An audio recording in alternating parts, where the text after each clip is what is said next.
ازيكم يا حبايبي عاملين ايه؟ طبعا بما ان دخل علينا الشتاء ودخلت علينا المدارس، فانا هعمل لكم حاجه سهله وسريعه وخفيفه ومش مكلفه.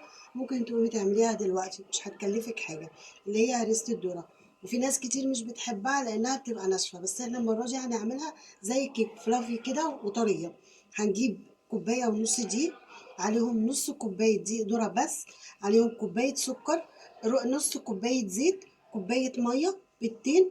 لو عندك قشر برتقال ماشي، ما عندكيش برضو مفيش مشكله، بس احنا بنحبها بطعم البرتقال.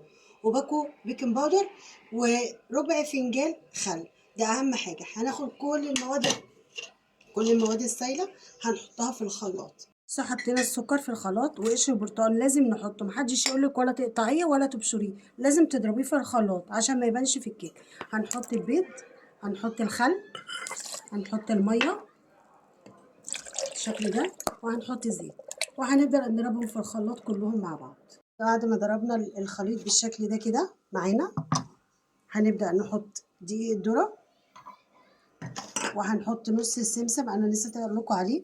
نص السمسم هنحطه في الخليط، والنص التاني هنحطه على الوش، وهنحط البيكنج باودر ورشة الملح، ونقلبهم كويس معانا بالشكل ده كده، ونبدأ ننزل بالخليط بتاع المادة السائلة كده. لازم يبقى الخليط خفيف، لان دي الذره بيحتاج سوائل اولا، ثانيا الكيكه لازم تبقى خفيفه عشان تطلع هشه بالطريقه دي. بصوا الخل عمل فوران ازاي، ده بيساعد الكيكه ان هي ترتفع اكتر وتبقى طريه وتقعد معاكي يومين زياده. قلبناها لحد ما بقى معانا الخليط بالشكل ده.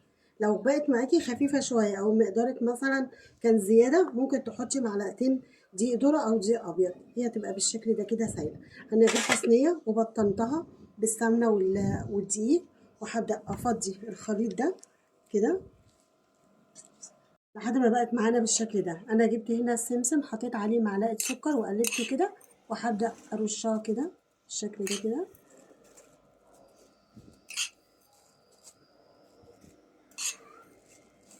وهندخلها الفرن بدرجة حرارة 180 على الرف الوسطاني من نص ساعة لساعة إلا تلت.